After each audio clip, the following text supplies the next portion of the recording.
दोस्तों, जब कुंडली के अंदर हमारे मंगलिक योग बनाते हैं तो बहुत सारे रिश्तों को असर करते हैं। और जीवन में जब कोई शादी का योग बनता है, लड़का मंगलिक है और लड़की नॉन मंगलिक है, पर रिश्ता उनको पसंद है, लेकिन लड़की वाले जो है वो मना करते हैं कि हमारी लड़की जो है वो मंगलिक नहीं है। तो इस चक्कर में अच्छे अच्छे रिश्ते जो होते हैं दोस्तों वो भी छूट जाते हैं।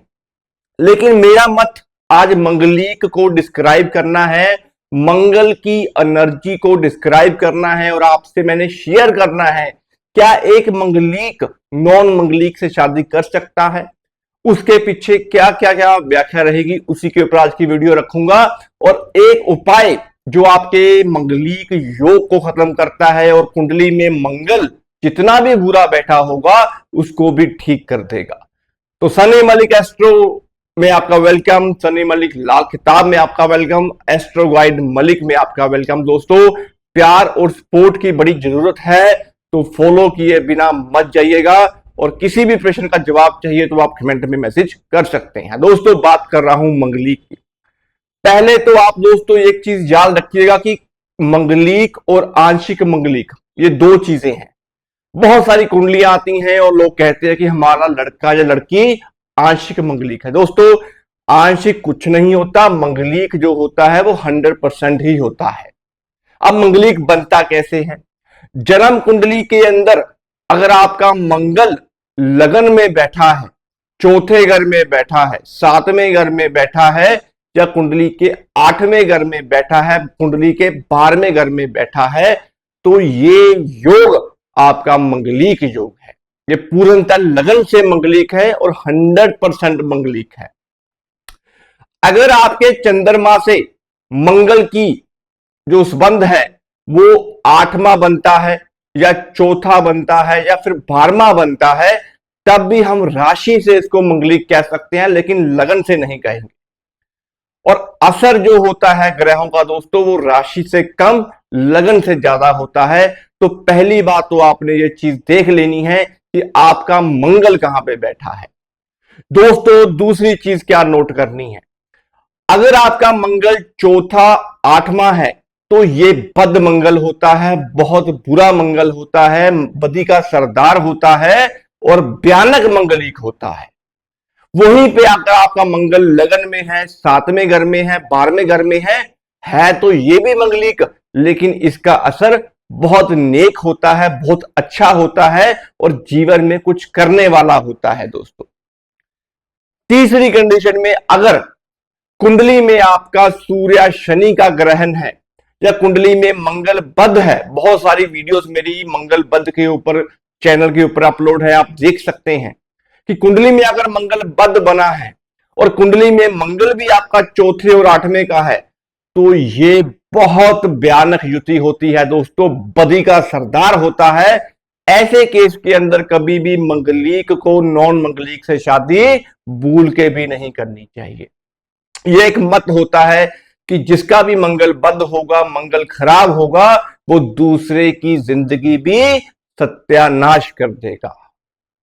दोस्तों, तीसरी कैटेगरी के अंदर हमने ये देखना होता है कि क्या आप 28 साल से लेके 32 साल की उम्र के बीच में तो नहीं है, क्योंकि ये वाली जो उम्र होती है ये मंगल की उम्र होती है दोस्तों। और कुंडली में अगर आपका मंगल बद है तो 28 और 32 के बीच में आपके साथ कोई ऐसी घटना घट जाती है जिससे जीवन आपका बहुत हद तक प्रॉब्लमेटिक फेस जो है वो देखने को मिलता है।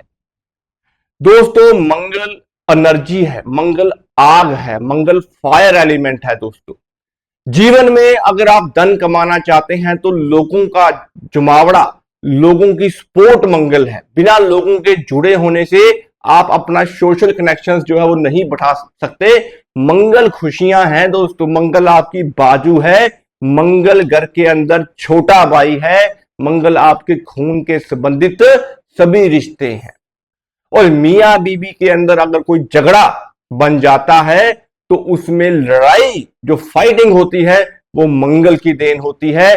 छोटी सी बात को बड़ा बना के पेश करने का काम मंगल बद वाला इंसान करता है।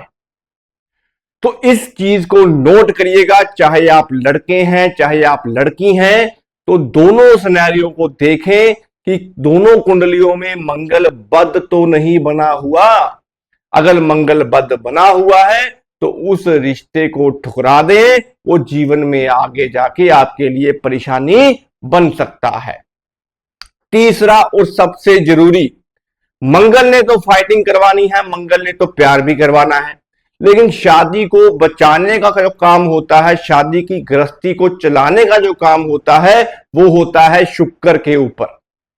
और शुक्र कुंडली में अगर आपका पीड़ित है, शुक्र खराब है, शुक्र अस्त है, तो उसके उपाय करने भी जरूरी होते हैं। कुंडली में शुक्र 4-8 में बैठा है, शुक्र कुंडली में लगन में बैठा है, तो ये कुछ हाउसेस ऐसे होते हैं जहां पे शुक्र को ठीक करना बड़ा जरूरी है, क्योंकि गृहस्थी की गाड़ी जो है वो शुक्र से चलेगी, और शुक्र कुंडली में खराब हुआ और ऊपर से मंगल बद हुआ तो ये डिवोर्स के योग जो है वो बना देता है। घर में बुरी एनर्जी जो है वो आनी शुरू हो जाती है। तभी लोग कहते हैं कि शादी से पहले मेरी जिंदगी बहुत अच्छी थी, जैसे ही शादी हुई, चाहे वो लड़का है चाहे वो लड़की है, बहुत ज्यादा समस्याओं में जिंदगी बन गई है। तो इस चीज का ध्यान रखिएगा, बाकी कुंडली मिला के शादी जरूर करिएगा। तीसरा जो चौथा जो है वो उपाय क्या करना। दोस्तों वैसे तो मंगल बद के बहुत सारे उपाय होते हैं। आम केसेस में हम 3 धातु का छल्ला मंगल बद के लिए जो है वो धारण करवाते हैं, लेकिन आम केसेस में रूटीन के अंदर अगर आप किसी भी नीम को पकड़ लें, नीम कोई वृक्ष पार्क में लगा हो या कहीं बाहर लगा हो, तो नीम के वृक्ष की जड़ में अगर आप 43 दिन लगातार पानी जो है वो डाल देते हैं, इससे जीवन में आपके अंदर जितनी भी बुरी बलाएं हैं, जितनी भी कष्टकारी समय है, जितना भी मंगल खराब है, वो आपका ठीक होना शुरू हो जाएगा और बुरी नजरों से आप बच जाओगे, और जो खुशियों को नजरें लग चुकी थी वो भी आपकी ठीक हो जाएंगी।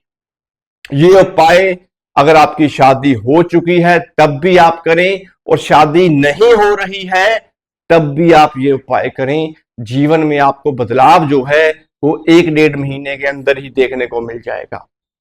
इससे आपका मान सम्मान, यश और पैसा सब आपको मिलता है दोस्तों। तो आज के लिए इतना ही दोस्तों, मिलते हैं अगली वीडियो में किसी और टॉपिक के साथ। सभी मेरे भाई बहनों को जय श्री श्याम, जय श्री राम, खुश रहे, आगे बढ़े और दान पुण्य करते रहे। धन्यवाद दोस्तों।